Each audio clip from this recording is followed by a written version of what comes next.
rencontre-là du conseil municipal, on voit qu'il y a beaucoup de Faut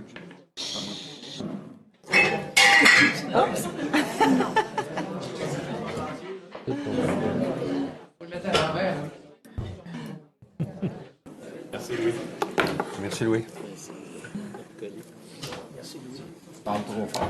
On va repartir ça. Bienvenue à l'Hôtel de Ville, à votre rencontre du conseil municipal. On va d'abord adopter l'ordre du jour. On aura l'occasion d'échanger avec les gens du quartier des Vins, compte tenu de ce qui s'est passé là, la semaine passée. On va vous laisser le temps de vous exprimer. Donc, on va revenir là dans les dossiers politiques. Là, je vais revenir avec ce qui s'est passé à Évin. Donc, Mme la greffière, l'adoption de l'ordre du jour. Oui, 3 petits ajouts ce soir. Donc, en 6.3, des projets particuliers de construction, modification ou occupation d'un immeuble pour la rue Monseigneur La Tulipe Ouest et la 14e rue.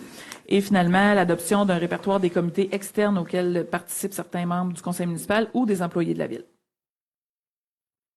J'en fais la proposition, Daniel Camden. Et je l'appuie, Sylvie Turgeon. Approbation du procès-verbal de la séance régulière du 23 mars 2026. J'en fais la proposition, Martine Rioux. Je l'appuie, François Grenier. Donc, comme je vous le mentionnais plus tôt là, en début de séance, je veux revenir sur ce qui s'est passé le 5 avril là, à Évin. On est tous et toutes bouleversés par ce qui s'est passé. On est tous et toutes encore sous le choc. Et on partage également vos sentiments par rapport à ce qui aurait pu arriver, par rapport à ce qui s'est passé également. Donc, on est dans une épreuve importante où moi, j'invite à ce qu'on soit solidaires, qu'on travaille ensemble pour la suite. Je veux aussi remercier les employés municipaux qui, dans les circonstances, ont fait le maximum dans un contexte là, d'urgence. Je veux aussi souligner la réaction courageuse de 2 employés municipaux qui se trouvaient à l'intérieur. Au départ, les éléments d'information que j'avais, c'est qu'ils étaient déjà sortis. Mais par la suite, on a rectifié le tir parce qu'ils se trouvaient à l'intérieur et ils ont fait preuve de beaucoup de bravoure. Là, ils sont allés aviser là, un des sous-traitants et sont même allés aviser les gens de l'âge d'or qui préparaient le brunch, oui, excusez, de Pâques. Donc, évidemment, les premiers répondants ont sécurisé les lieux, délimité un périmètre. J'étais présent avec Lynn, avec François sur les lieux. On a essayé d'établir des lignes de communication rapides pour informer le plus rapidement possible les gens.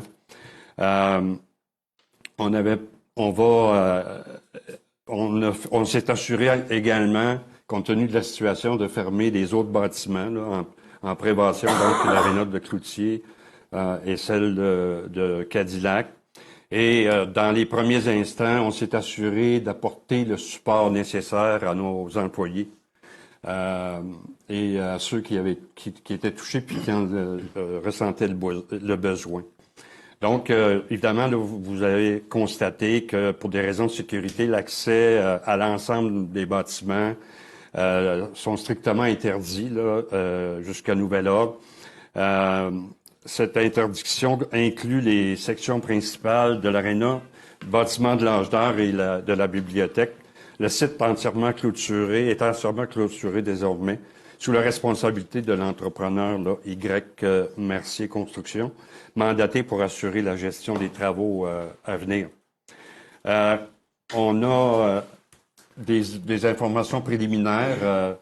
À ce qui semble, le bâtiment de l'Âge d'Or et la bibliothèque, là, les analyses semblent être positives jusqu'à maintenant. Pour ce qui est de l'autre partie du bâtiment, là, ça, il y a des éléments qui seront communiqués là, en cours de route, en cours d'analyse. Là, on peut pas jusqu'à maintenant vous donner l'information. Évidemment, on peut pas non plus permettre l'accès au bâtiment. Là, je sais qu'il y a des gens qui voudraient récupérer des choses à l'intérieur des bâtiments. On comprend tout ça, mais c'est vraiment Y Mercier qui va avoir accès au bâtiment via la CNSST. Donc, à partir du moment où on va pouvoir avoir accès, vous allez être tenu informé, évidemment. Évidemment, on est conscient là, de l'impact pour les organismes concernés. J'ai eu l'occasion d'avoir une rencontre avec le conseil de quartier en compagnie de Lynn, Anne-Marie et François. On a écouté là, les besoins qui avaient été exprimés. On a essayé de répondre dans la mesure du possible là, à l'ensemble des questions. Et on a échangé sur les préoccupations. Tout au long, depuis l'événement, Lynn, la conseillère du quartier, est en communication avec les citoyens, avec les citoyennes, avec les membres du conseil de quartier et des organismes. L'équipe municipale aussi est intervenue auprès des organismes. Évidemment, la volonté du conseil, on veut aller au fond des choses, on veut comprendre ce qui s'est passé. On le dit, je l'ai dit en tout premier lieu, on a évité une tragédie. Assurément qu'on ne veut plus jamais que ça se reproduise dans l'histoire de la ville de Rouyn-Noranda. Ça, je peux vous le garantir. On va comprendre ce qui s'est passé. On va trouver des réponses. On va tenter de vous d'expliquer à la population ce qui a bien pu se passer. Pour l'instant, la compagnie d'assurance mène une enquête et on va faire tout notre possible parce qu'on comprend que l'aréna, le centre communautaire, on comprend l'attachement de la communauté des vins par rapport à ce site-là. D'abord parce qu'il y a une solidarité qui s'est exprimée dans les années 80-82, si je ne me trompe pas. M. Boucher me corrigera. Mais il y a eu une solidarité qui s'est exprimée. Et il y a un attachement particulier à ces lieux-là. Et ça je le comprends. Et l'ensemble du conseil comprend aussi l'attachement. Non seulement l'attachement, mais le taux de fréquentation qui est non seulement de la communauté des vins, mais l'ensemble de la ville de Rouyn-Noranda. Écoutez, j'ai lu des choses là sur les médias sociaux, j'aurais peut-être pas dû. Souvent, on me donne des conseils que je ne suis pas. Mais à ce moment-ci, on n'essaie pas de trouver des coupables. On essaie de trouver qu'est-ce qui a bien pu se passer. Parce que c'est là, si on comprend ce qui a pu se passer, on va être sûr de ne pas répéter les erreurs. Donc, on a appelé sur les médias sociaux à ma démission. Je suis bien déçu pour les gens qui ont appelé à ma démission, mais ça n'arrivera pas. On va prendre nos responsabilités, par exemple, pour la suite des choses. Et on va être solidaires les uns envers les autres.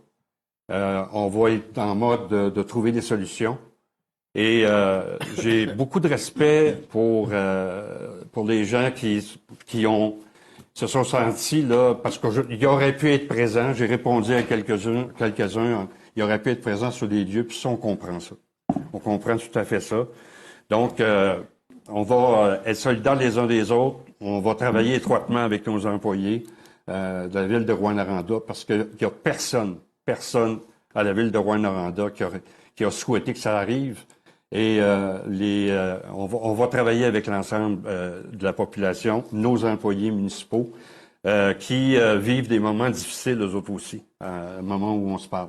Donc, moi, j'ai tenté de communiquer avec la plupart, d'envoyer des signes positifs. Regardons vers l'avenir.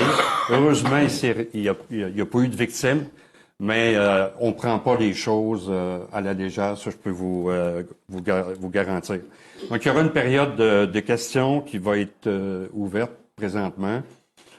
J'aimerais que ça se passe dans le respect. Je pense qu'on est capable de faire preuve de respect les uns envers les autres et de ne pas mettre le doigt sur viser des gens, mais plutôt trouver des solutions ensemble pour la suite des choses.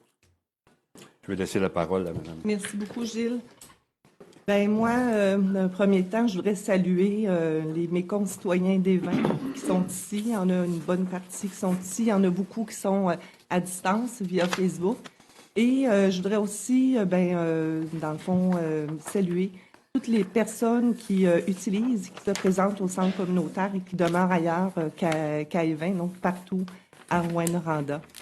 Vous le savez, je suis citoyenne d'Évin. Ce soir, je vais vous parler en tant que représentante d'Évin. Ça fait 35 ans que je vis à Évin.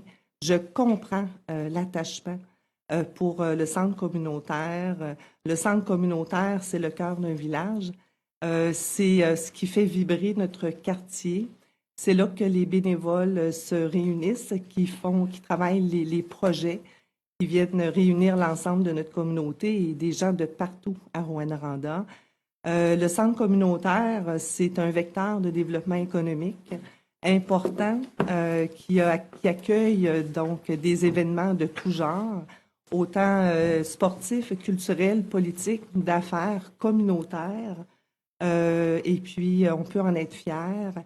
Aujourd'hui, c'est certain qu'avec la perte du centre communautaire, on a des préoccupations qu'on va discuter avec le conseil. Gilles en a parlé tout à l'heure, de voir comment on peut minimiser les impacts sur l'ensemble des organismes qui utilisent le centre, des clubs aussi, la population. Donc, c'est certain que c'est en priorité au niveau du conseil.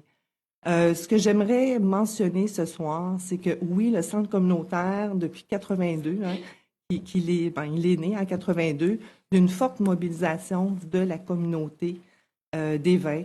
On sait qu'il y avait une levée de fonds importante qui avait été menée à Évin à cette époque-là. C'était le conseil municipal d'Évin aussi, donc c'était vraiment une autre structure municipale. Et tout près de quand même de 300 000 $ qui avaient été amassés par la population d'Évin pour faire vivre ce projet-là. C'était audacieux à l'époque de dire qu'on bâtit un centre communautaire à Évin. Et tous les gens, les élus, les gens d'affaires, les organismes de la communauté, les représentants gouvernementaux des différents politiques, des différents partis politiques se sont réunis. Et c'est ce qui a donné lieu donc au centre communautaire et on peut vraiment en être fiers. Alors, c'est sûr que au niveau des prochains mois puis prochaines semaines, on va être en communication constante. Je vais travailler en étroite collaboration avec le conseil de quartier, entre autres d'Évin, pour s'assurer la ville de Rouyn-Noranda, évidemment, et les différents organismes pour s'assurer qu'on puisse répondre aux besoins, donc pour la suite des choses, s'assurer que vous êtes bien informés aussi sur les actions qui sont posées par la ville. Et moi, je veux vous entendre au niveau des besoins que vous avez. Vous avez été nombreux à communiquer avec moi depuis une semaine, autant par courriel que via ma page Facebook. Je vous invite vraiment à continuer à le faire. C'est important pour moi. Puis pour moi, je me fais un devoir de relayer toutes vos préoccupations auprès de la ville pour qu'on puisse donner suite. Donc, continuez de le faire. C'est mon travail, puis c'est une priorité pour moi, votre bien-être. Donc, c'est sûr qu'au cours aussi des prochaines semaines, on en est à organiser une rencontre. On souhaite rencontrer la population d'Évin pour répondre à vos préoccupations, vous entendre également. Alors, on vous communiquera la date prochainement. Je sais que Gilles va être de la partie. Il va y avoir aussi les représentants de la ville et les organismes vont être informés. Je travaillerai ça évidemment avec le conseil de quartier d'Évin. Alors, on va vous donner les précisions au cours donc des prochains jours sur la date précise et le lieu où ça va pouvoir se dérouler. Moi, je reste convaincue qu'avec mes collègues au niveau du conseil municipal, on va traiter le dossier en priorité avec les éléments d'information qui vont être portés à notre attention, puisqu'on sait que c'est une infrastructure importante pour répondre aux besoins de la population de Rouyn-Noranda au complet. Alors, soyez certains là, que ça va être un dossier prioritaire pour le conseil, pour moi et aussi pour mes collègues. Et puis, comme Gilles, je réitérerai l'importance qu'on travaille dans le respect, la collaboration, je dirais même, dans le fond, à l'image de nos bâtisseurs qui ont travaillé pour édifier cette belle infrastructure-là. Donc, soyons fiers de ce qu'on peut faire ensemble. Puis, on a l'exemple à donner aussi pour nos générations futures qu'on aura travaillé ensemble à rebâtir un actif important de la ville. Alors, merci beaucoup d'être là pour ça.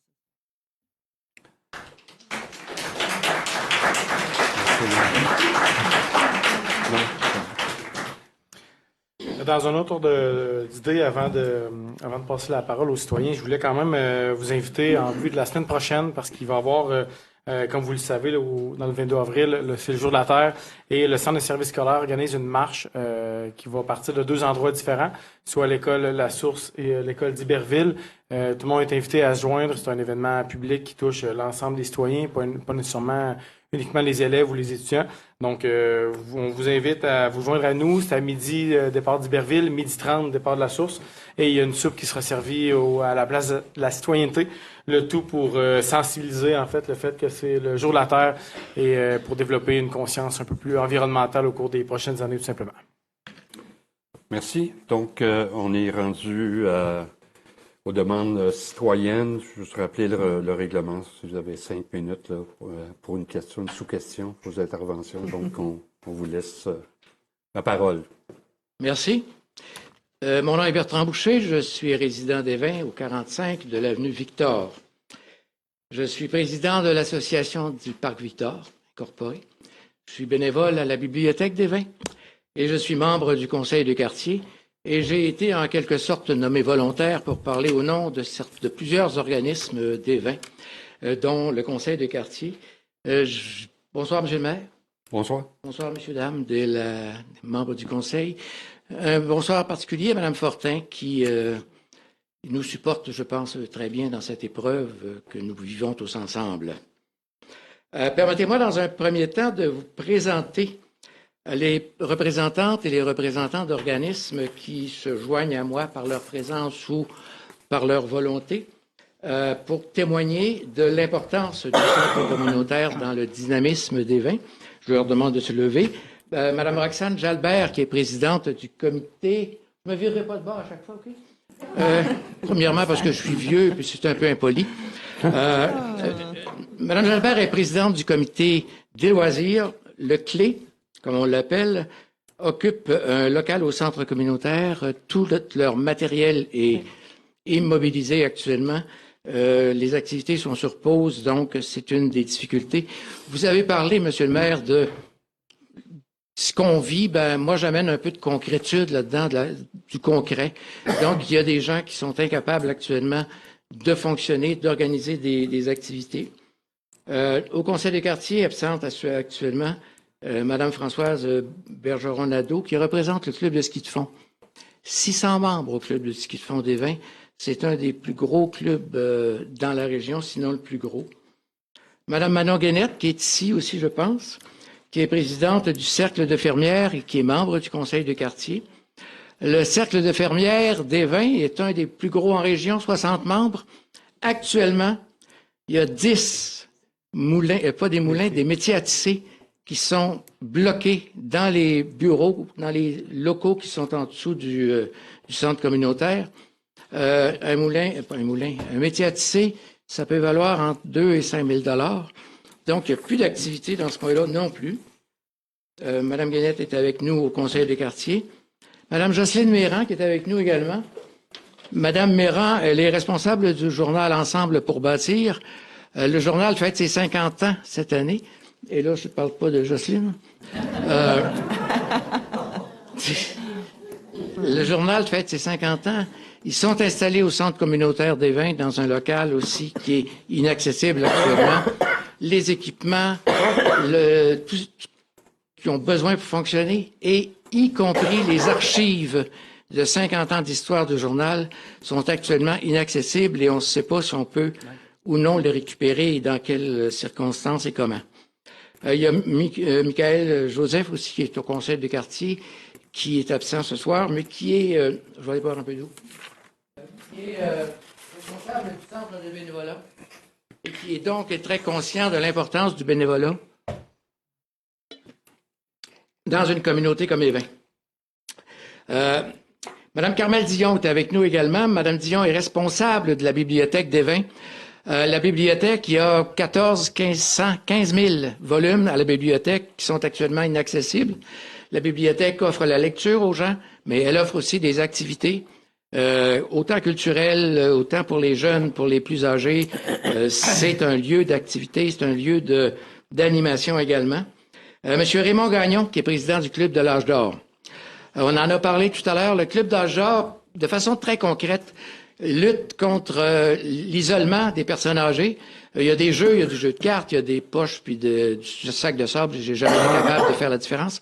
Puis il y a du billard. Mais les brunchs, à tous les premiers dimanches du mois, savez-vous que ça prend une quarantaine de bénévoles pour organiser un brunch à l'Âge d'Or?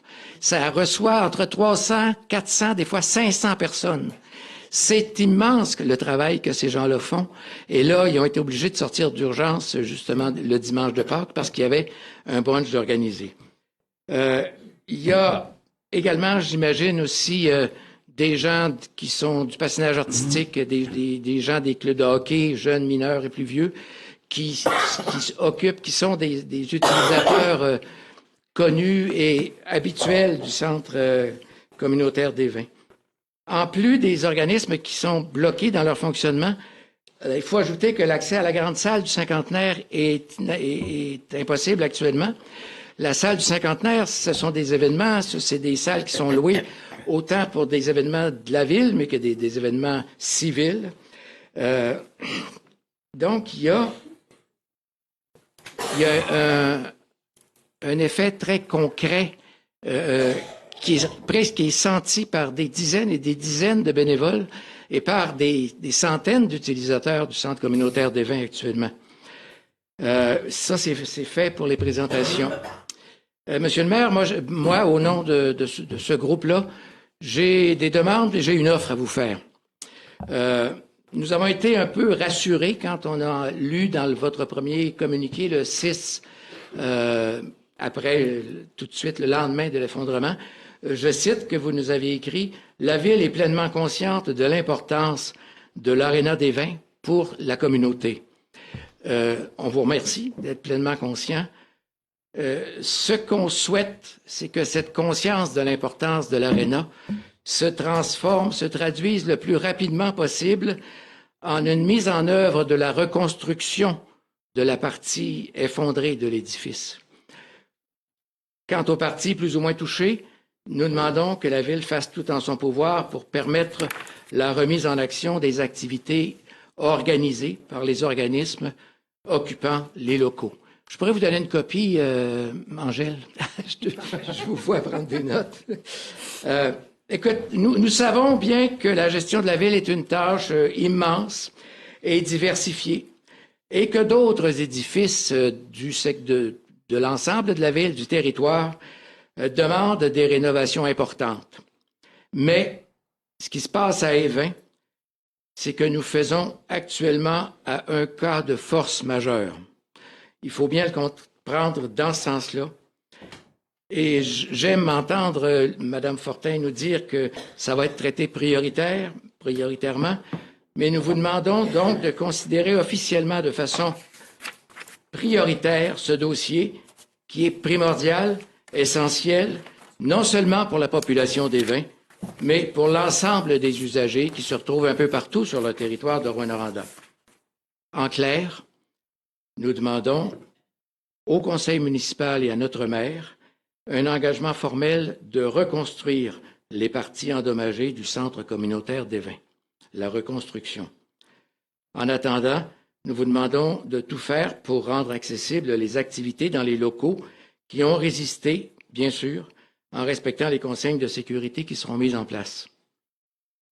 De plus, vous en avez parlé, Madame Fortin, il est important de poursuivre de façon régulière une communication efficace avec les responsables des organismes touchés.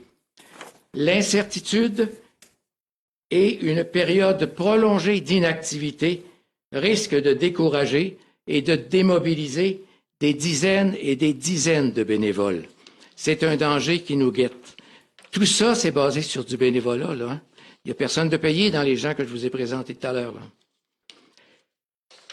Nous savons bien que la pensée magique n'existe pas. Il y aura bien des étapes, ça prendra du temps et beaucoup d'argent.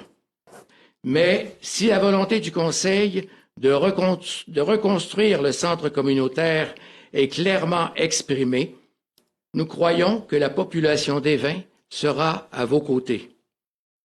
Vous pouvez compter, et ça c'est l'offre, vous pouvez compter sur nous pour appuyer tout effort de la Ville qui demanderait une mobilisation de la part de la représentation d'organisations, d'organismes ou même de la population du quartier. Si vous faites des demandes à des niveaux supérieurs gouvernementaux, que vous avez besoin de notre appui, on sera là avec vous. Ce sont, rappelons-nous, et vous le rappeliez, c'est en 2002, en fait. Je pourrais jamais vous corriger, Monsieur le maire, j'ai pas la notion des dates, j'ai pas ça, moi. C'était en 82? 82, oui. Madame Fortin les a. Rappelons-nous que la construction du centre communautaire d'Évin s'est réalisée à partir d'une mobilisation citoyenne. Ce sont les gens d'Évin qui ont financé en grande partie et qui ont construit de leurs mains ce lieu d'activité, d'animation et de services accessibles pour notre monde. Les gens d'Évin s'en souviennent, ce qui donne un caractère encore plus précieux à notre centre communautaire, puisqu'il s'agit d'un héritage à reconstruire. Vous aurez compris, Monsieur le maire, que les organismes et la population d'Évin ont besoin d'entendre le mot « reconstruction » dans vos prochaines interventions. Merci de votre écoute. Merci.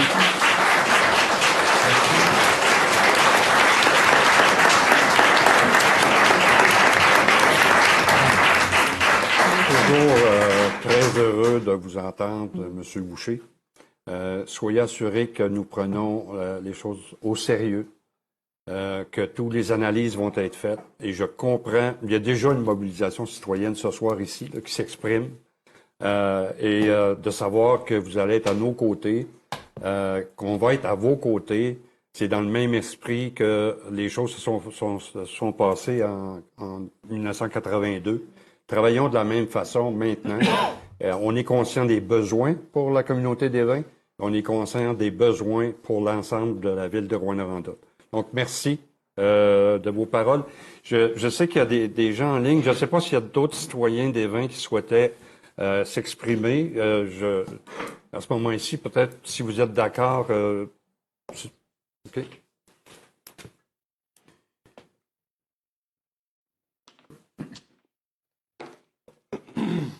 C'est mon premier conseil de ville. Bienvenue. Andréane Veillette, je suis résidente du quartier des Vins. En fait, j'explique un peu, grosso modo, là, pourquoi je suis venue ce soir. Je trouvais important de vous exprimer mon mécontentement. De vous exprimer mon mécontentement, mais aussi de vous dire que ça devrait même pas arriver, là. Je suis contente parce que j'ai pris parole sur Facebook. Lynn me réécrit rapidement et M. Chapadou m'a écrit aussi. Moi, j'ai 2 cocos qui ont 3 ans et 5 ans. Et le vendredi, nous, on était à l'Arena et le samedi, on comptait retourner au patinage libre. C'est une belle activité qui coûte pas trop cher puis qu'on peut faire dans une poussette, là. C'est un avantage qu'on a. J'y allais avec des amis qui avaient des enfants aussi. Le vendredi, on était une 30aine sur la patinoire. Je sais qu'il y a eu plein d'autres activités dans la journée, fait que ça aurait pu être la classe de mon 5 ans qui va avec son enseignante patiner avec ses camarades de classe. Ça aurait pu être des filles de patinage artistique, ça aurait pu être des équipes de hockey. Fait que c'est un peu fâchant de savoir que on implique nos enfants dans des activités, mais qui sont pas tellement en sécurité dans nos établissements qu'on paye avec nos taxes. J'aimerais ça qu'on m'explique comment on fait l'entretien de nos établissements, là, parce que je comprends qu'il y a une analyse en cours puis tout ça, mais je veux dire, on a vu la quantité de neige qu'il y avait, puis il y a eu des dégâts qui se sont faits dans d'autres arénas quelques jours avant. Fait que j'ai comme un peu d'incompréhension de pourquoi que ça arrive. Est-ce qu'il y a eu des coupures dans l'entretien des bâtiments? Là, je sais que cette année, il y a eu beaucoup de neige contrairement aux autres hivers, là, mais est-ce qu'il y a quelque chose qui expliquerait le pourquoi, là, tu sais, quelques jours avant, c'était à Dave Keon. Après ça, Yvain, ça lâche, puis je comprends que par mesure préventive, on ferme tous les arénas, là, mais est-ce que vous avez une explication? En fait, laissez-moi vous exprimer, on ressent aussi la même, de là, la fragilité de certains employés municipaux, des membres du conseil, parce que effectivement, une tragédie a été évitée. Et on est conscient de ça et on en prend l'entière responsabilité pour ne jamais que ça se reproduise, pour analyser en profondeur la façon dont on fait les choses. C'est un hiver exceptionnel. On le voit par nos rues. Hein. On est tous et toutes conscients. On est à l'époque, on doit se questionner sur l'ensemble de nos procédés. On en a parlé en conseil municipal tantôt. On va se questionner sur l'ensemble de nos procédés. On va faire preuve de transparence.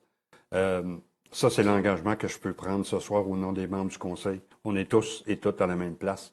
On a évité une tragédie, mais il ne faut plus jamais que ça se produise à nulle part dans la municipalité de Rouyn-Noranda, des Vins, effectivement. Mais il ne faut pas que ça se reproduise, donc on va prendre toutes les mesures nécessaires, les analyses sérieuses pour tirer des conclusions de tout ça et on va faire preuve de transparence envers la population une fois qu'on aura les analyses auront été faites. Parfait.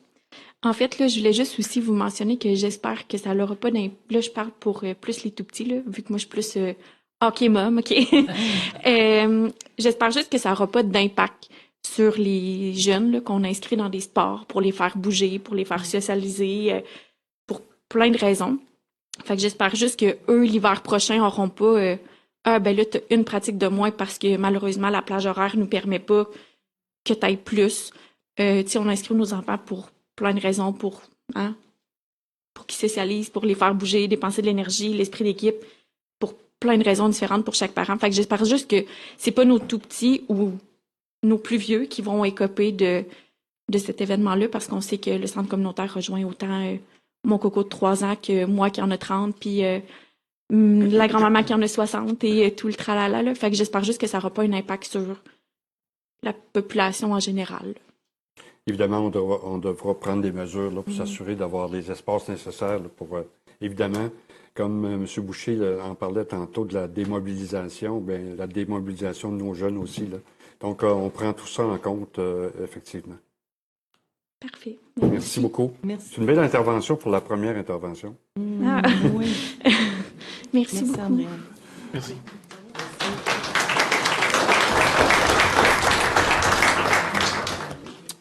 Je laisserai la possibilité encore une fois, si personne se lève, là, je vous laisse aller. OK. Donc.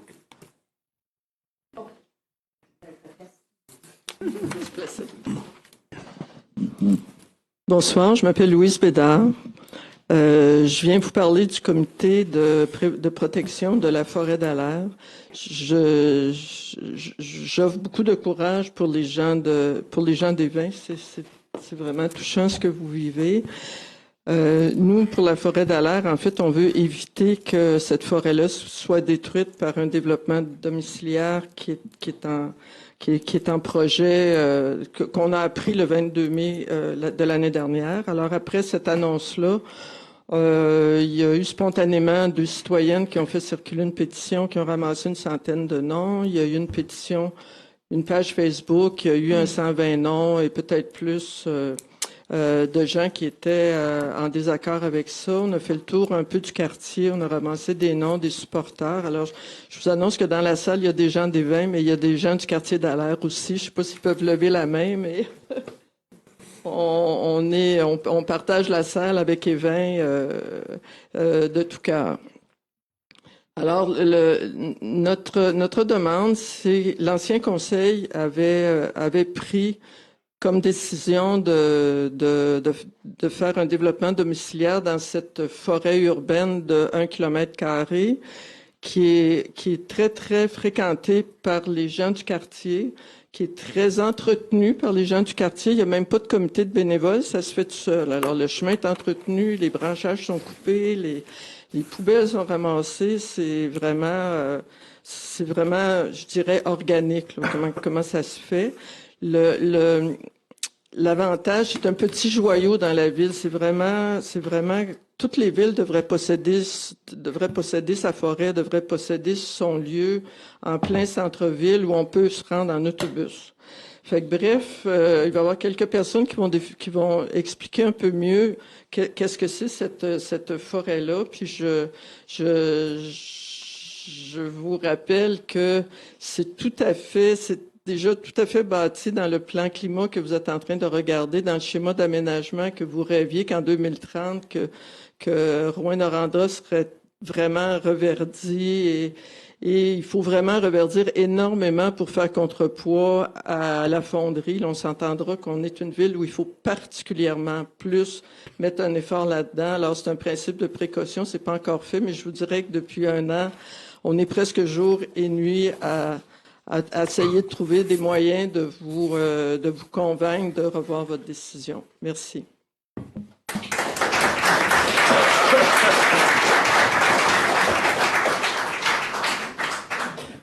Mesdames, Messieurs, les conseillères, conseillers, Monsieur le maire, mon nom est François Ruff, je suis professeur retraité de l'UQAT. François Ruff, je suis professeur retraité de l'UQAT. Je réside dans la MRC de Rouyn-Noranda depuis maintenant près de 60 ans. Donc j'en ai vu des belles, surtout avec la fonderie. Je prends la parole ce soir en tant que membre du comité pour la préservation de la forêt d'Allaire. Comme le dossier est complexe, je me limiterai ce soir au seul aspect de la santé et de la sécurité.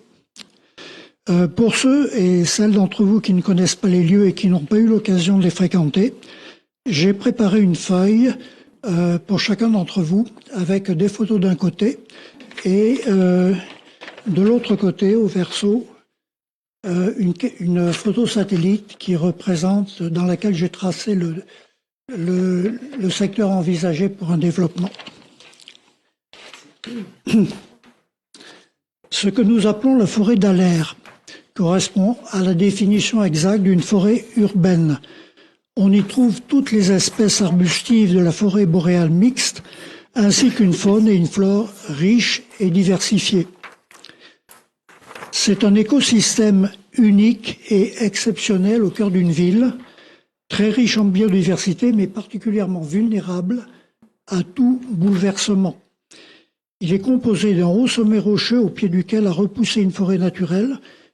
Quelqu'un nous a dit qu'il y a 50 ans, il n'y avait rien. Qui a repoussé grâce à l'eau qui ruisselle de toutes parts, non seulement du sommet, mais aussi de tous les quartiers avoisinants. Les milieux humides constituent plus des 2/3 du secteur visé par le développement domiciliaire. Ils forment un bassin éponge qui protège du même coup les riverains du secteur des inondations printanières et lors des grosses pluies. On va d'ailleurs voir ce que ça donne ce printemps. C'est aussi une forêt de proximité. Elle est à quelques minutes à pied seulement de l'ensemble des résidences du quartier sud. Elle est rapidement accessible en vélo ou par autobus depuis les quartiers centraux de la ville. Son seul tort, c'est d'être méconnue. Les lieux sont d'accès facile et sécuritaire à toutes les saisons, même et surtout en hiver. Ils offrent depuis des dizaines d'années aux jeunes familles, aux aînés, aux amateurs de nature sauvage, aux sportifs, l'occasion d'échapper momentanément à la présence et au bruit de la ville. En hiver, plusieurs chemins et pistes de raquettes bien entretenus par des bénévoles permettent de garder la forme dans un environnement stimulant. Selon les données de la santé publique, INSPQ 2017, les forêts urbaines offrent de multiples bénéfices aux personnes qui fréquentent ces lieux. Les effets d'une telle connexion avec la nature sur la santé physique et mentale sont en effet bien documentés par la science. Les forêts urbaines contribuent aussi à la captation des polluants atmosphériques et à la lutte contre les changements climatiques, dont la réduction des îlots de chaleur, et sur ce point, la ville en est particulièrement garnie, et des risques d'inondation. Dans son état actuel, cet espace a le mérite d'exister, ne coûte rien à la ville et profite à la santé physique et mentale de nombreuses personnes de tous âges et de toutes conditions sociales.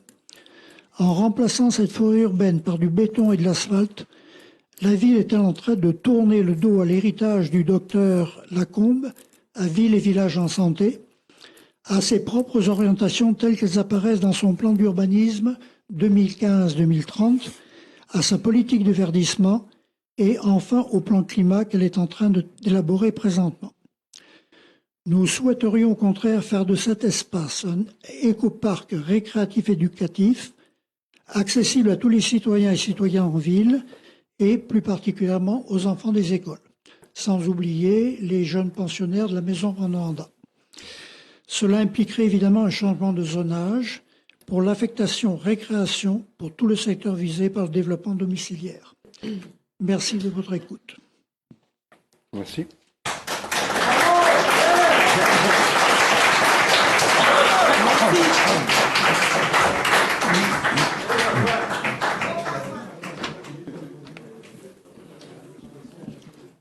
Monsieur le maire, conseillère, moi je me nomme Nathalie Danjou. Je suis aussi du comité de préservation pour la forêt d'Alaire.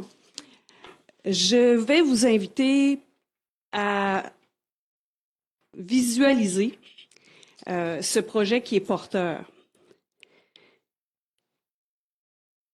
Imaginez ceci.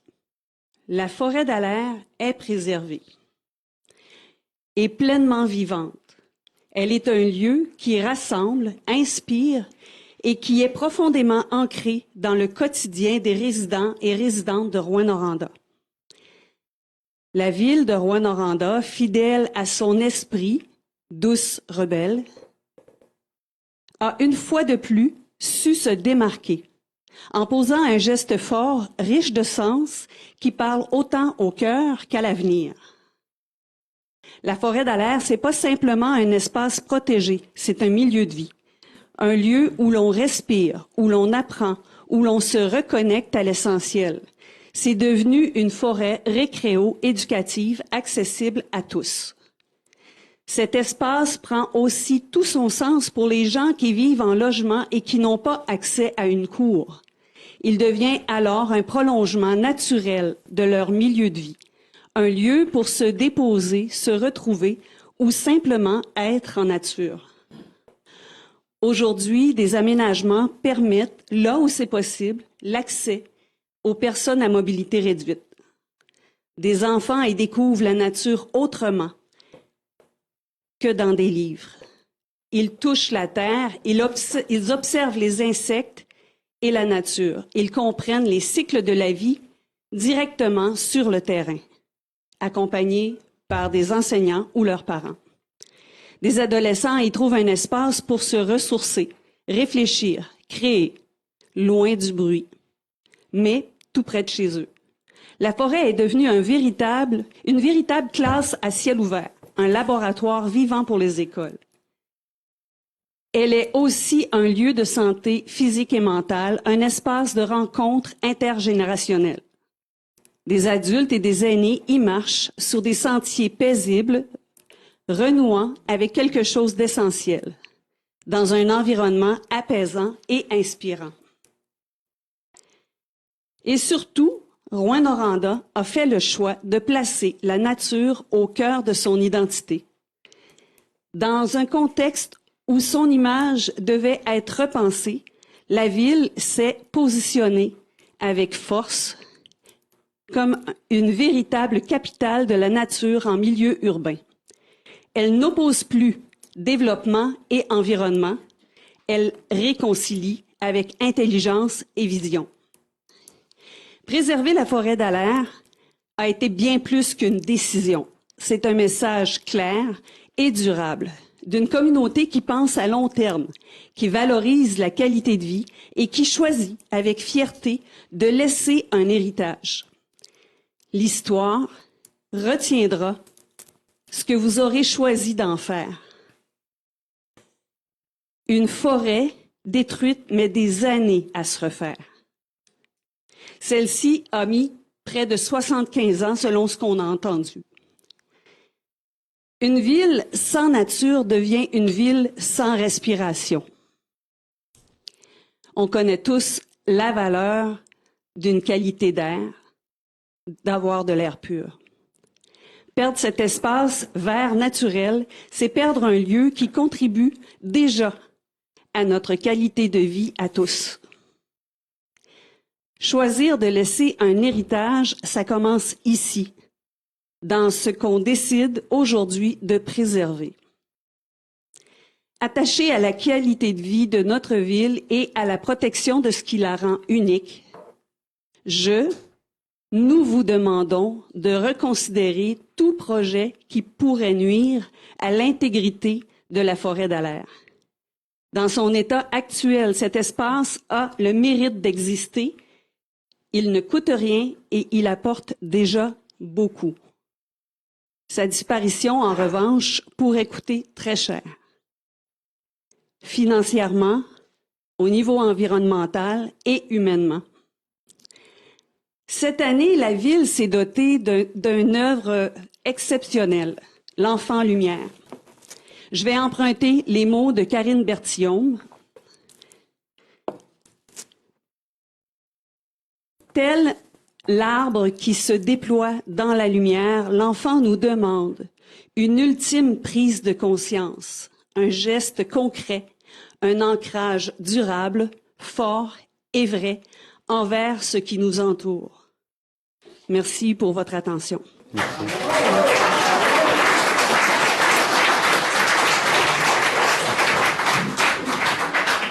Monsieur le maire, conseillère, conseiller, la forêt d'Alaire. Elle est directement, mon nom est Lise Vézina et j'habite au 140 chemin Docteur Lemay. Ça peut-tu être plus près de la forêt d'Alaire que ça? Directement à la limite de notre espace de stationnement, et le premier regard que j'ai en ouvrant les rideaux de ma chambre le matin, c'est la forêt. Elle est là. Je suis une privilégiée et une ardente défendresse de ce joyau. Cet îlot de fraîcheur est un filtre naturel, avec ses zones humides et ses arbres matures qui entrecroisent leurs feuilles pour former une canopée qui filtre les retombées de la fonderie d'un côté et les poussières de la voirie de l'autre. Et tout ça sans déneigement et avec un aqueduc présent. Une vraie aubaine.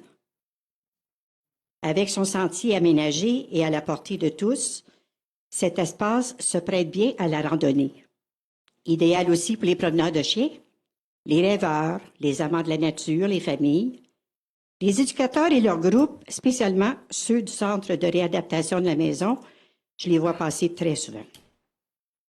C'est aussi un raccourci qui nous fait déboucher sur la rue d'Alaire et que certains motoneigistes et conducteurs de VTT utilisent à l'occasion. Ceux-là sont plus brillants, par contre. Si vous êtes chanceux, vous pourriez y croiser le renard. Eh oui, il est là, souvent curieux, qui nous observe sans malice. Aussi la marmotte, toujours à la course et préoccupée. Il y a des Suisses qu'on voit qui sautent de branche en branche, qui se taquinent. Au sol, j'ai vu des couleuvres, des crapauds, des souris. Et déjà, on avait un hibou, mais depuis quelques années, je ne le vois plus. C'est un boisier très... Pardon? J'ai entendu c'est le renard en arrière. C'est un boisier très vivant et protecteur. Il se doit de demeurer là où il est né. Qui sommes-nous pour détruire ce qui prend des décennies à se construire et tout ça pour le remplacer par des roches et du béton? Le projet de la zone tampon, est-ce qu'il justifie l'assassinat d'une forêt plus que cinquantenaire? Le logement humain peut se faire ailleurs, mais la forêt, c'est non. Il faut la préserver car elle est déjà sa raison d'être. C'est un patrimoine naturel acquis. J'ai lu que la ville de Rouyn-Noranda souhaitait davantage de verdure sur son territoire. Alors, Monsieur le maire, commençons par protéger ce qui est déjà là. Merci.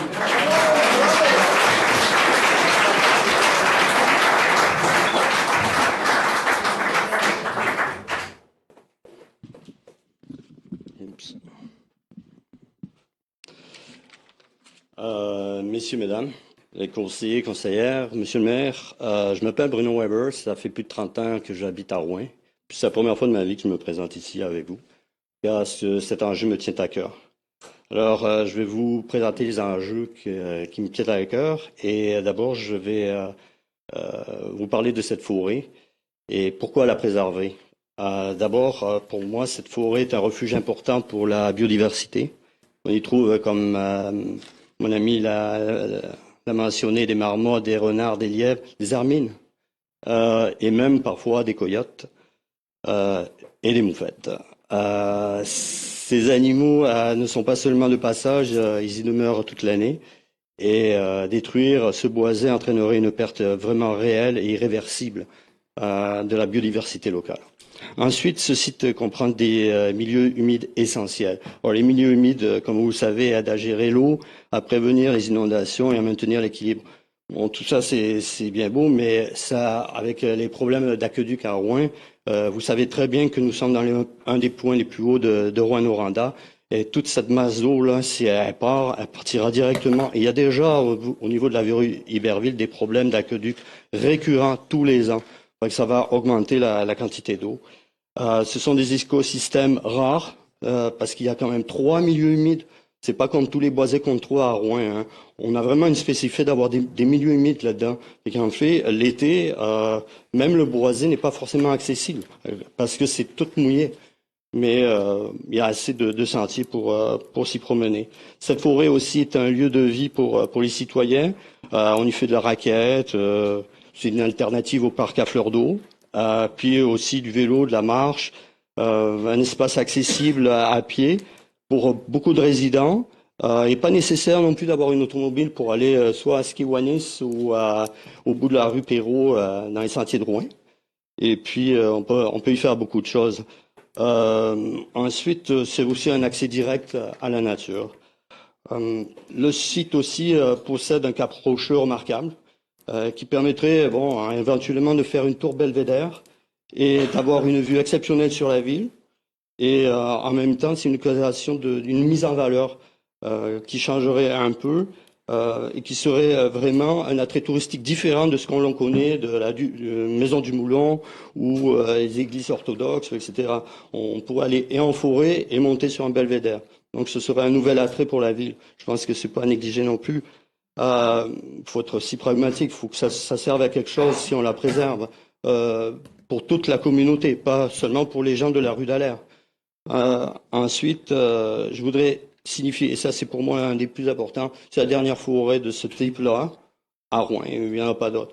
Alors je vais peut-être faire un comparatif un peu bizarre avec Central Park à New York, là, parce qu'on ne va pas le comparer à Central Park, mais s'il y a des gens qui se sont battus à Central Park pour que ça reste Central Park, c'est parce que on voulait pas que ça soit bétonné. On sait tout le monde que tout le monde veut bétonner tout là, parce qu'il y a de l'argent à faire. Et puis je suis pas le dernier à vouloir faire de l'argent, là, c'est pas ça. Là. Donc je comprends les prérogatives et les intérêts. Sur le plan personnel, je vais essayer de faire court, mais moi j'ai acheté cette maison avec une maison qui me plaisait pas, mais je l'ai achetée juste à cause du boisé, parce que je voulais être en ville et en forêt en même temps. Et puis ça viendra complètement, pour beaucoup de nous, nuire à notre qualité de vie. Ça c'est clair, là, ce sera plus jamais pareil. La faune, elle va disparaître et on ne reverra plus jamais ça. Je veux aussi souligner une incohérence avec les valeurs de la ville, parce qu'elle parle toujours de cultiver le bonheur dans la biodiversité, son leitmotiv qu'elle met tout partout. Mais détruire une forêt, ça va à l'encontre de cette vision, monsieur le maire. Alors, Rouen-Noranda est une ville avec une richesse culturelle quand même assez exceptionnelle, avec tous ces festivals. Je suis là depuis quand même assez longtemps et j'ai été jeune ici pour avoir connu une belle vie. Donc, c'est une bonne image, mais en même temps, avec la fonderie, on sait que, surtout dernièrement, son image est carrément désastreuse. Assez que ça devient une ville qui sacrifie tout pour son industrie. Alors, cette image elle est même reprise de plus en plus, même par les humoristes à travers le Québec. J'ai encore vu un spectacle de My Work la semaine dernière, et puis on associe quand même Rouen avec pollution, arsenic, etc. Donc, c'est pour cette raison que ça me tient à cœur de garder tout cet aspect de nature. Prendre une décision aujourd'hui accentuerait cette perception Et puis, au lieu de cela, la ville devrait démontrer un réel engagement envers la protection de ce milieu naturel. Bon, finalement, je pense qu'il existe des alternatives, des solutions, parce que on voit beau critiquer, mais faut quand même donner des solutions. Il va bien falloir mettre ces gens quelque part, puis il faut leur donner de ça. Moi, je pense que il existe des alternatives, des solutions. Il y a des espaces en périphérie qui pourraient accueillir ce type de développement. Il serait raisonnable de revoir le plan d'aménagement et le mandat donné aux firmes impliquées. Un zonage, ça se change. Vous en avez les moyens. Il y a des gens à qui on peut parler autour de la périphérie sans aller à Noranda Nord ou à Évin. On s'entend. Nous autres, nous avons beaucoup regardé la carte. On l'a zoné, on l'a colorié de toutes les bords, puis on a vu qu'il y avait... à 6 minutes. OK, je finis. De toute façon, il me reste 3 lignes. Voilà. Bon, ce que je veux finir avec ça, c'est qu'on peut toujours détruire des maisons, des immeubles, même si la population est exempte, mais une telle forêt avec plusieurs milieux humides dans le milieu de la ville, si vous détruisez, c'est pour toujours. Alors, les Québécois sont reconnus pour être des patenteux, des gens capables de changer bien des affaires et puis être créatifs. Alors, j'espère, mesdames et messieurs, que cette fois-ci, vous aurez permis de faire de Rouyn-Noranda une ville qui cultive le bonheur dans sa biodiversité. Je vous remercie de votre attention et désolé pour les 6 minutes.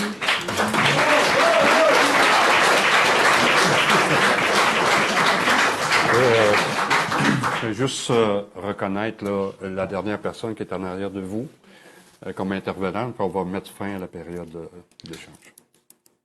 Bonsoir, M. Chapadeau. Mon nom est Guy Larochelle. Bonsoir à tout le conseil. Je vais casser le party, là. Je ne parlerai plus de la forêt dans l'air. J'ai une demande à faire. En fait, juste pour vous parler rapidement, parce que je veux me rentrer dans mon 5 minutes, parler de mon expérience, parce que j'ai été 15 ans au ministère des Ressources naturelles à m'occuper des abris sommaires. Modification réglementaire, projet de régularisation. Alors, je le connais par cœur, le règlement, depuis sa création en 1981. Quand on parle d'abris sommaires, ce sont les camps de chasse, en fait. C'est un produit qui est en augmentation à chaque année au niveau du taux, le loyer qu'on paye au gouvernement. 2025, on a payé 27 de plus pour notre bail. En 2026, on va payer 27 de plus pour notre bail, ainsi qu'en 2027. Je vous parle de ça parce que je vais aussi vous amener à ma demande. C'est une demande de contestation de l'inscription au rôle d'évaluation et de l'imposition des taxes municipales sur les abris sommaires, sur les camps de chasse.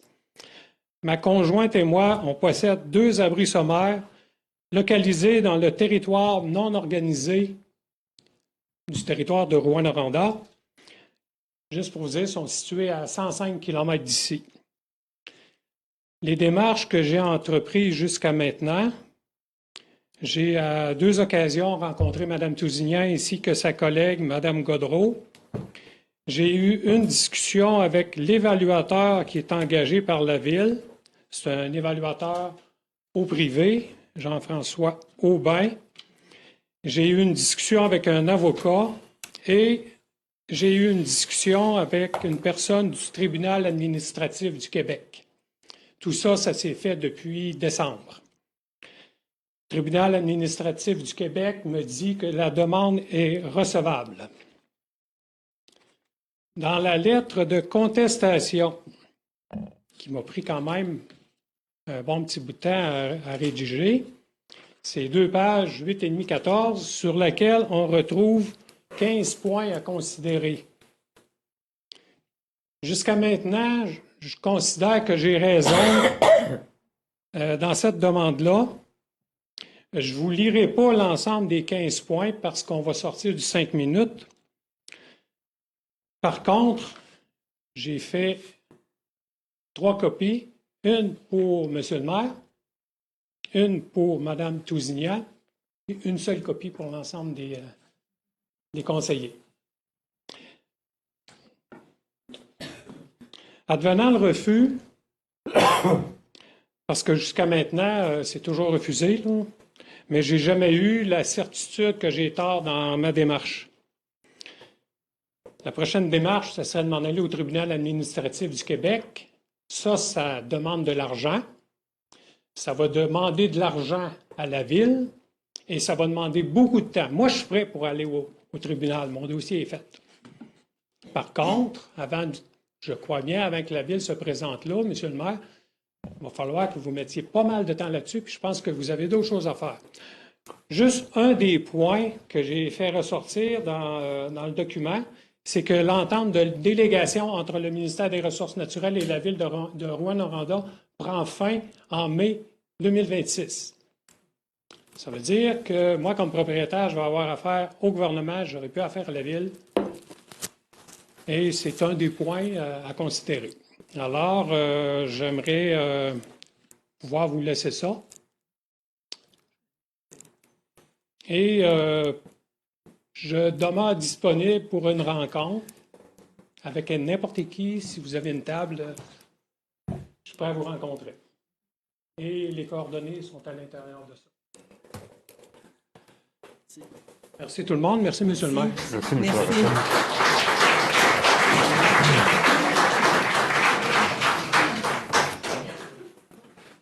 Bonjour, Monsieur le maire. Bonjour, tous les conseillers. Bonsoir. Il y a tellement de choses qui ont été dites à propos du projet pour la forêt d'Alaire. Il en reste presque plus de mes points que j'avais à dire, sauf que dans chaque quartier, comme étant, je pense, moi, j'habite pas dans le quartier d'Alaire, j'habite dans le quartier centre-ville, et il y a le parc à fleurs d'eau. Il a débuté en 91, le parc à fleurs d'eau. Actuellement, il y a des beaux endroits verts. Il y a des beaux endroits où est-ce qu'il pourrait y avoir des constructions de bâtisses. Mais ça fait 35 ans que le parc existe. Il n'y a plus vraiment personne à Rouen qui s'imagine qu'on pourrait arrêter d'avoir un parc extraordinaire comme ça. Et lui, il est au quartier centre-ville. La forêt d'Alaire est juste un peu plus haut. Et elle est vraiment utile pour toute la densité de population qui a augmenté énormément depuis 91. Le parc à fleurs d'eau, c'est en 91 que Mme Clich a débuté ses travaux. Et là, le parc, la forêt d'Alaire, c'est un endroit exceptionnel et on peut vraiment pas se passer de ça. Je dirais pas tout ce que j'avais sur ma feuille parce que dans le fond, ça revient pas mal. Ça a pas mal été dit. Mais je trouve que c'est vraiment un lieu exceptionnel. Un diamant brut. On ne peut pas se priver de ça. C'est sûr que les gens doivent être relocalisés, mais c'est tellement un lieu accidenté pour marcher, c'est tellement beau. On ne peut pas oublier, on ne peut pas négliger cet aspect. C'est ça que je voulais dire. Mon nom, c'est Diane Auger. Je ne sais pas si je vous l'avais dit. Bonne soirée.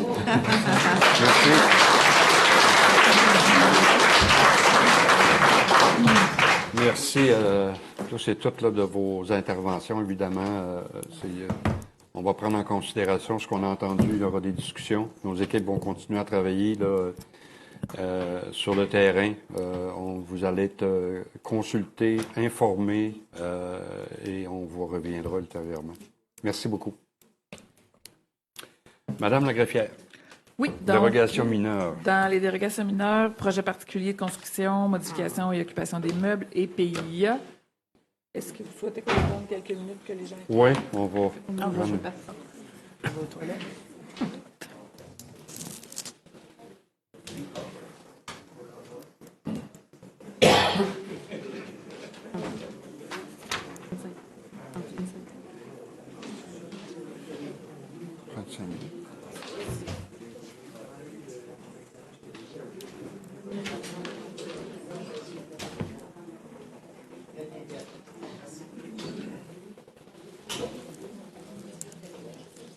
OK.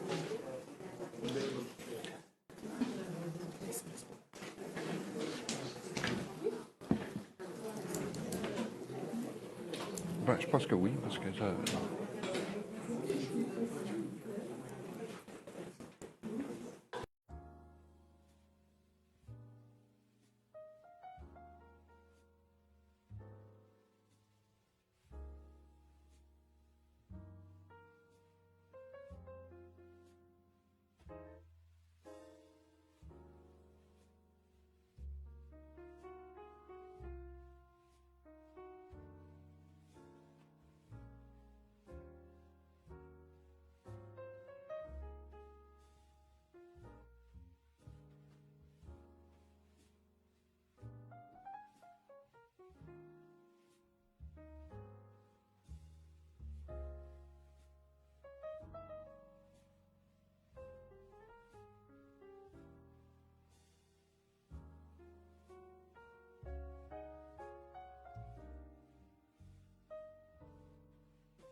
Donc, on est rendu aux dérogations mineures, Madame la greffière. Oui, donc 6.1.1, 36 avenue de la Fabrique, un avis qui était favorable du comité consultatif d'urbanisme relativement à la distance entre le bâtiment accessoire, le garage, et la limite latérale de propriété du côté ouest.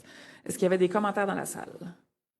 Est-ce que vous voulez qu'on les prenne en bloc? Donc, 507 avenue Murdoch, un avis favorable du CCU relativement à la localisation de la piscine, de la terrasse au sol en dalle de béton, du patio et de la terrasse au sol en bois. Est-ce qu'il y avait des commentaires dans la salle? Ensuite, secteur de l'avenue Angers-Noranda-Nord, lot 6 417 318, un avis favorable relativement à la construction projetée d'un bâtiment principal. Est-ce qu'il y avait des commentaires par rapport à cette demande-là? Le point suivant, le 445 boulevard de l'Université, un avis favorable relativement à la construction projetée d'une clôture et de murs de soutènement en gabillon. Est-ce qu'il y avait des commentaires dans la salle? Le point suivant, 4427 chemin Beauchâtel, présenté par M. Gaétan Girard, un avis conditionnellement favorable du CCU relativement à la construction projetée du bâtiment accessoire garage. Est-ce qu'il y avait des commentaires dans la salle? Donc, je vous propose de prendre ceux-ci en bloc. Donc, Sylvie Turgeon, j'en fais la proposition. Daniel Camden, je l'appuie. Le dernier point avait été reporté lors de 2 séances précédentes. Le propriétaire était venu justement parler avec le conseil à la dernière séance. Pour le 547, montée du sourire, l'avis du CCU était défavorable relativement à la modification projetée du bâtiment résidentiel en 6 logements. Il s'agit en fait des espaces de stationnement qui étaient dérogatoires. Suite à des discussions avec le propriétaire, à des validations, la proposition devient favorable en permettant 5 stationnements plutôt que 6 et avec des conditions sur la largeur de l'entrée charretière du côté de la place Coutu. Donc, ça prendrait un proposeur appuyeur. J'en fais la proposition, Sylvie Turgeon. Je l'appuie, puis à le côté. Ensuite, au niveau des plans d'implantation et d'intégration architecturale à volet patrimonial, les PIA, on a une demande pour des travaux d'installation d'une nouvelle enseigne au 151-159 avenue principale. Le CCU était favorable à la demande. J'en fais la proposition, Vicky Brazo. Lynne Fortin, je l'appuie. Et finalement, 2 projets particuliers de construction, modification ou occupation d'un immeuble. Le premier au 199-205. Non, en fait, excusez-moi. Il y en a qu'un. Oui, c'est ça, le premier. Je m'excuse. Monseigneur Le Tulipe Ouest. Donc, il s'agit de permettre un logement additionnel. C'est un immeuble qui contient actuellement 7 logements, donc d'autoriser un 8e logement. J'en fais la proposition, Vicky Brazo. Je l'appuie, Stéphane Girard. Et finalement, au niveau du 98 et 114e rue, il s'agit d'un projet pour le déménagement d'installation de groupe Themabex. Lynne Fortin, j'en fais la proposition. Yvon Ortubise, j'appuie. Ça complète pour cette section. Affaires générales, gestion du personnel, Monsieur le directeur général. Oui, Monsieur le maire. Donc, cette semaine, la liste du personnel engagé, on parle de 4 ressources réservistes du côté des travaux publics, des matières résiduelles et également du côté de l'équipe de conciergerie. On va poursuivre avec les embauches. Monsieur Raymond Rouleau au poste de soudeur, Monsieur Guillaume Piché au poste technicien en électricité, Monsieur Marc-Antoine Desrosiers, conseiller en urbanisme, Monsieur Jérémy Bélanger, technicien en instrumentation et contrôle. Et il y a également une signature de contrat de travail de Mme Nathalie Dufresne. Tu en fais la proposition, Daniel Camden? Je l'appuie, François Garnier. On poursuit avec les octrois de contrat. Donc, le premier, reboisement secteur Roger, été 2026, groupement forestier coopératif Abitibi, au montant de 92 267,44 $, taxes incluses, étant la plus basse conforme.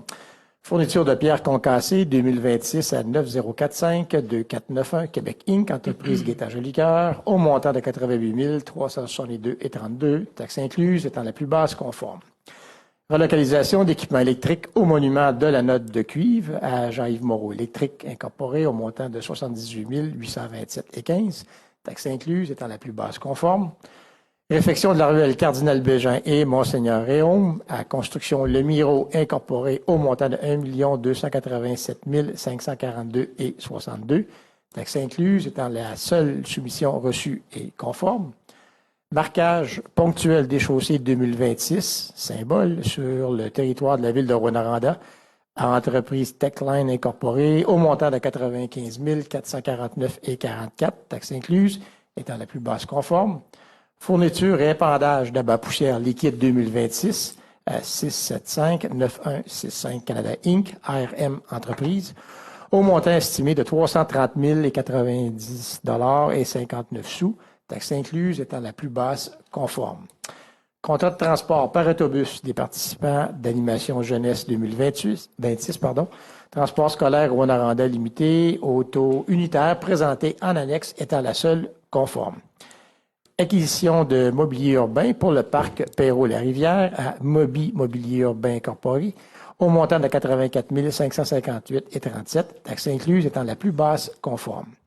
Fourniture de sable gravier brut et gravier tamisé 2026 à 9045-2491, Québec Inc., entreprise Gaétan-Jolicoeur, au montant estimé de 168 760,31, taxes incluses, étant la plus basse conforme. Fourniture de granulats concassés 2026 à 9045-2491, Québec Inc., entreprise Gaétan-Jolicoeur, au montant unitaire de 18,44 sous la tonne, taxe en su, pour un montant total estimé de 848 055,60 sous, taxe incluse étant la plus basse conforme. Contrat annuel de fourniture et de pose d'enrobés bitumineux 2026, acceptation de toutes les soumissions déposées et conformes selon la liste de priorités en annexe. Contrat de bordure, trottoir et travaux de béton 2026 à Construction Calago Incorporée au montant de 70 263,29, taxes incluses, étant la plus basse soumission reçue et conforme. Réfection de services municipaux, rue Héberville et ruelle Richard-la-Rivière à Construction Le Miro Incorporée au montant de 2 614 431,54, taxes incluses, étant la plus basse conforme. Et finalement, nettoyage des stations de pompage d'eau usée et d'eau pluviale à Ortec Environnement Services Incorporé au montant de 109 661,05 sous, taxes incluses étant la plus basse conforme. Lynn Fortin, j'en fais la proposition. Je veux l'appuyer, Éric Grenier. Poursuit avec la vente de terrain, modification à la résolution numéro 2025-865 concernant la vente du lot 4 593 013 au cadastre du Québec, rang du Rapide 7, quartier de Cadillac, à 9549-6014 Québec Inc., en remplacement de Transport Nord-Ouest Incorporé. Yvon Tubize, j'en fais la proposition. Un secondeur. Oui. Quel côté? Je l'appuie.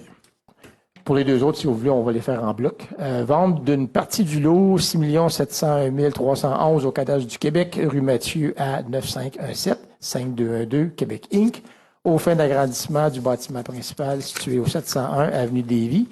Lot 5 909 378, 6 701 308 et 6 701 310. Ça commence à faire pas mal de chiffres, je suis désolé. Vente du lot 658-420 au cadastre du Québec à Avenue Bonaparte à 9479-3684 Québec Inc. aux fins de construction d'un bâtiment commercial et industriel. J'en fais la proposition, Martine Rio. Pierre Côté, je l'appuie. Merci. On poursuit avec les autorisations de signature. Entente avec la Chambre de commerce et d'industrie de Rouyn-Noranda, extra tourisme et événements. Contrat de subvention entre Hydro-Québec et la Ville dans le cadre du Fonds de verdissement d'Hydro-Québec. Entente avec le Club Rotary, espace Perrault-la-Rivière. Entente de partage de données sur les espaces floristiques exotiques envahissantes avec le CREAT. J'en fais la proposition, Louis Dallaire. Lynn Fortin, je l'appuie. Et on termine avec l'adoption de la politique de développement des collections 2026-2031 à la Bibliothèque municipale. J'en fais la proposition, François Gagné. Martine Rio, je l'appuie. Correspondance. Oui, plusieurs demandes d'événements ce soir. Donc, dans un premier temps, le défi 117 I Am Goal qui nécessitera la fermeture temporaire du boulevard Rideau et des rues adjacentes le samedi 6 juin entre 15h et 17h. Donc, pour que les gens soient également informés de cette entrave à la circulation routière. Ensuite, demi-marathon Moreau qui aura lieu le dimanche 16 août 2026 entre 7h et 13h. également le championnat provincial de tir à l'arc qui aura lieu du 28 au 30 août 2026 dans le secteur de Bellecombe, donc pour y permettre le stationnement de véhicules récréatifs, notamment sur le terrain où auront lieu les compétitions. Ensuite, une autorisation au potager jaseur dans le secteur de D'Alembert pour l'utilisation sur le terrain municipal là, d'un espace pour l'installation de chapiteaux du 30 juin au 30 septembre 2026, les mardis après-midi de 14h à 18h30 pour permettre la distribution de paniers de légumes.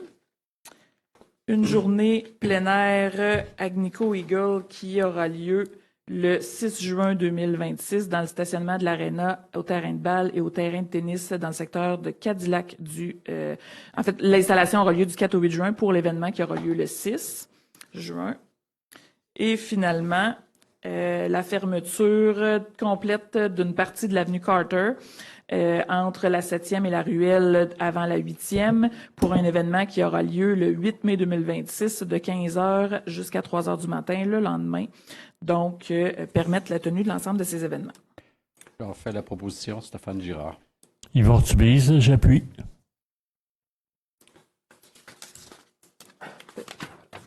Politique. Oui, donc au niveau des demandes à la Commission de protection du territoire agricole du Québec, donc suite à une réunion du Comité consultatif agricole, il y a 3 recommandations qui sont faites au Conseil, 3 recommandations qui sont favorables. La première concernant une demande pour le lot 4 645 031 dans le secteur du boulevard Témiscamingue dans le quartier de Relais pour y construire un abri sommaire. Ensuite, pour l'utilisation du lot 5 029 339 dans le secteur de la rue Paiement à McWaters pour y construire une résidence. Et finalement, pour des lots non cadastrés là, dans les anciens rangs 9 et le lot 4 645 440, on est dans le secteur du boulevard Rideau à Montbéliard aux fins d'exploitation d'une carrière. En fait la proposition, Éric Grenier. Je l'appuie, Vicky Brazo. Ensuite, une demande de prolongation concernant l'entente sectorielle pour la réalisation de projets favorisant le développement durable de la ville de Rouyn-Noranda. C'est une entente sectorielle qui a été conclue dans le cadre du plan d'action gouvernemental pour lesquels les échéances là pour réaliser l'ensemble des projets se terminent prochainement. Donc, ce que la ville souhaite, c'est avoir un délai là d'1 an additionnel pour permettre la réalisation et la finalisation des différents projets qui sont financés par cette entente sectorielle-là. J'en fais la proposition, François Gagné. Je l'appuie. Stéphane Girard. Et finalement, le conseil municipal s'était donné la mission là, de revoir là, le répertoire des comités internes, également celui des comités externes. Donc, ce soir, souhaite procéder à l'adoption. Là, il y a une répartition de différents conseils d'administration ou tables de concertation qui a été effectuée entre les membres du conseil. Et chaque organisme ou table aura là, une communication pour l'informer si la présence de la ville a été maintenue ou non à cette table ou à ce conseil d'administration-là. Donc, au cours des prochaines semaines, là, il y aura une communication en ce sens-là pour aviser l'ensemble des organismes. Donc, une adoption du répertoire des comités externes. J'en fais la proposition. Pierre Côté. Je l'appuie, Vicky Brazo. Ensuite, dans 10.1, l'approbation de grille de critères. On parle dans un premier temps de l'élaboration d'une nouvelle identité visuelle pour l'aéroport régional de Rouyn-Noranda et également pour la conception du nouveau site web RN Culture. Lynne Fortin, j'en fais la proposition. Et je l'appuie, Louis Dallaire. Ensuite, différentes opérations comptables. Donc, la création d'un fonds service de garde au montant là, dont la... oups, je m'excuse, c'est pas le bon document que j'ai ici. Donc, au montant de 20 000 là, qui serait créé. Ensuite, le financement de dépenses liées à la tenue de l'élection 2025. Donc, depuis le début des années 2020, la Ville a l'obligation, plutôt que de taxer une fois par 4 ans pour les élections municipales, de répartir le coût de la dernière élection sur les 4 prochaines années. Donc, l'objectif est de boucler le budget pour la fin d'année pour l'élection 2025 pour la première des résolutions et par la suite prévoir la répartition sur les 4 prochaines années là, des montants qui devront être perçus pour un montant total en 2021 de 170 000 $. Et finalement, excusez-moi, il y en a une autre. Contribution financière au Parc régional des collines Quéqueco. C'est une future désignation. Par contre, la Ville doit là, engager des dépenses pour poursuivre cette démarche-là. Donc, on parle de 26 250 $ pour l'année 2026. Sylvie Turgeon, j'en fais la proposition. Pierre Côté, je l'appuie. Ensuite, 2 autorisations de signature d'actes de servitude. Une première pour l'installation d'un poteau électrique, lot 6 376 855. On est à l'intersection Marie-Victorin et Sainte-Bernadette. Et également une servitude d'empiètement sur le lot 3 760 671. C'est la 13e rue en faveur du 192 14e rue. Donc, une résolution pour ces 2 points-là. Vu que le premier est dans mon quartier, je vais en faire la résolution. La proposition, pardon. Le second est dans le mien, donc je vais l'appuyer. Ensuite, une résolution au fonds de roulement, donc pour permettre le remplacement de la plieuse inséreuse au montant de 23 600 $. J'en fais la proposition, François Gagné. Lynne Fortin, je l'appuie. Et finalement, une modification de la résolution 2026-180. Il s'agit d'un contrat qui est octroyé là, en février dernier à Fujitsu Conseil pour l'utilisation d'un logiciel qui s'appelle Géocité. Donc, le montant du contrat pour les 4 premières années était déjà prévu. Par contre, c'est au niveau des années d'option qu'il y a une modification à faire dans la résolution. Là, il avait été indiqué que c'était un 4 ans d'option. Par contre, c'est 2 options de 3 années chacune. Donc, c'est pour venir ajuster la résolution en conséquence. J'en fais la proposition, Daniel Camden. Je l'appuie, Vicky Brazo. Recommandation des conseils de quartier. Monsieur le maire, je me retire de la discussion. Bon. C'est pour le quartier de Cadillac, M. Urtubise, donc je vais donner un coup de main. Alors, le conseil de quartier de Cadillac répartit l'enveloppe des dons et subventions du quartier pour 2026 à 500 $ à la Corporation de développement économique de Cadillac pour l'organisation d'un brunch lors de la fête des mères. Alors, j'en fais la proposition. Lynne Fortin, je l'appuie. Merci. Approbation des comptes au montant de 15 883 544,49 $. J'en fais la proposition, François Gagné. Je l'appuie. Martine Rioux. Vous avez eu une petite pause, Mme la greffière, mais là, oui, on retourne à vous. Je repars pour un dernier droit. Donc, dans les avis de motion, donc l'annonce de futurs règlements qui seront adoptés par le Conseil, un règlement décrétant la création d'une réserve financière d'un montant maximal de 15 millions de dollars relative à l'amélioration et la mise à niveau des bâtiments. Ensuite, un règlement d'emprunt qui modifie le 2024-1355 afin d'augmenter l'emprunt et la dépense. Donc, il s'agit d'une phase 2 là, dans le cadre d'un projet qui avait déjà été autorisé. Donc, la deuxième phase ajoute des dépenses de 872 000 pour la déshumidification de la salle des réservoirs de l'usine de filtration centre. Donc, ces dépenses-là sont remboursables par les propriétaires desservis par l'usine de filtration. Ensuite, un règlement d'emprunt qui décrète la mise à niveau du système de traitement d'eau potable dans le secteur de Montbrun pour un montant de 27 000 $ qui sera remboursable par les propriétés desservies par les réseaux d'aqueduc. Un règlement d'emprunt qui modifie le 2021-1173 pour réduire l'emprunt et la dépense de 1 467 827. Il s'agissait du réajustement, dans le fond, de divers travaux, là, notamment des travaux qui n'ont pas été réalisés sur la 15e en aqueduc et en égout. Donc, on vient diminuer le règlement d'emprunt puisque ces dépenses-là ne seront pas réalisées. Ensuite, règlement d'emprunt décrétant la mise à niveau d'équipements de pompage des eaux usées à la station de pompage pour un montant de 32 000 $ qui est remboursable par les propriétés desservies par le service d'assainissement des eaux. Un règlement décrétant les services professionnels concernant un bassin de rétention sur l'avenue Dallaire pour un montant de 675 000 $ remboursable par les propriétaires des immeubles desservis par les aqueducs et les égouts. Un règlement d'emprunt décrétant le remplacement de 2 sections d'un quai au lac Barrière, la réparation du quai de la rivière Kinodjevis et l'installation d'une borne sèche dans le rang du parc secteur de Star pour un montant total de 141 999 remboursable par l'ensemble des contribuables. Ensuite, un règlement d'emprunt qui modifie un règlement déjà existant, le 2020-11-18, pour réduire l'emprunt et la dépense d'un montant de 783 794,9 pour des travaux de voirie qui étaient prévus initialement depuis 2021. Donc, c'est l'ensemble des citoyens là, qui verra cette dette-là diminuer par rapport à la capacité d'emprunt.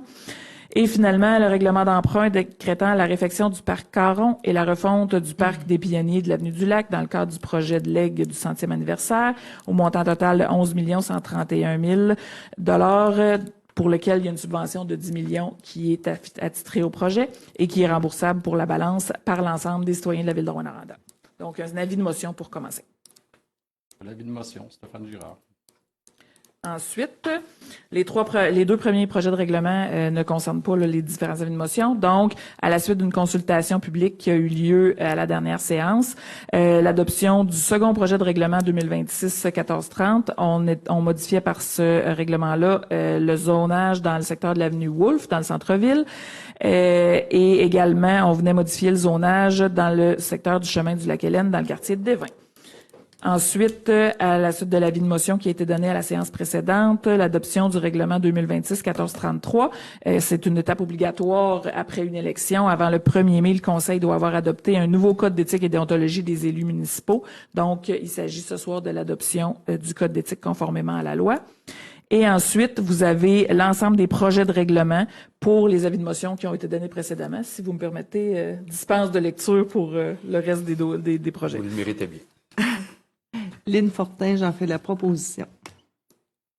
J'appuie Vicky Brazo. Merci, Madame la greffière. On paye le prix quand on a des congés. Hein?